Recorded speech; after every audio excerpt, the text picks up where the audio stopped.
Magandang hapon po. Ako po si Chino Trinidad. Simula ngayong araw, sama-sama natin pakatutukan ng bawat tagpo sa pinakaabangan laban ng taong ito. Manny Pacquiao kontra kay Antonio Margarito para sa World Super Welterweight Championship.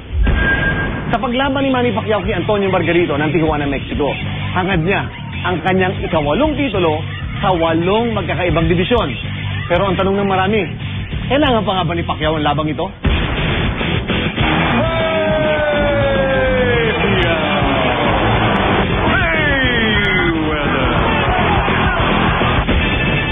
Ilang beses pinilit pagtagpuin ng landas ni Manny Pacquiao at Floyd Mayweather Jr.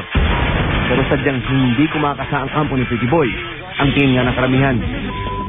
May salita lang daw si Pretty Boy Floyd. Do you still leave the door open? I like your pants, I think it happens.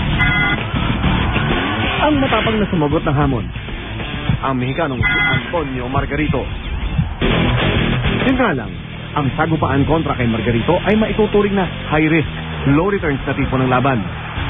Ang tanging maibibigay lang kasi ng Tijuana Tornado kay Pacman ay ang chansang makuha ang kanyang unprecedented 8th world title sa 8 magkakaibang dibisyon. Si Margarita, for example, nothing to lose. Everything to gain. No? So, that's how this fight is important to Manny Pacquiao. Kailangan may factor na meron siya isuprove na hindi pa nagagawa ng iba. In this case, clearly, it is against the biggest fighter, as I said, and the biggest and tallest really ever he has faced. Thank you, Mr. Speaker. At dahil sa napakarami ng interes ni Manny kabilang na ang politika, may agam-agam ang ilan, baka raw hindi, na 100% ang kanyang dedikasyon sa boxing. Pero si Coach Freddie Roach, may hindi kinakitaan ng pagdududa sa kanyang itinuturing na anak-anakan. Tiniyak ng trainer at masalig na kaibigan ni Pacman na si Bubay Fernandez na hindi nagbulakbol sa training ang kumpare niya.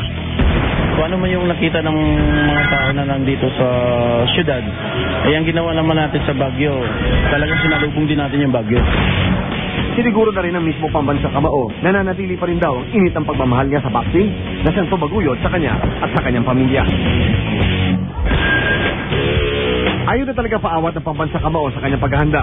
Kahit araw ng linggo ay nag-insayo pa rin sa umaga bago magsimba, sama ang kanyang may bahay na si Jinky. Forever and ever. Amen.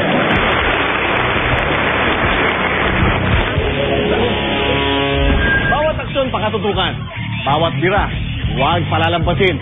Sa darating na linggo na po, sama-sama nating abangan ang Pacquiao kontra Margarito para sa World Super Welterweight Championship. Papapanood dito po sa GMA. Hanggang bukas pong muli, ako si Chino Trinidad at ito ang Pacquiao Margarito Daily Bulletin.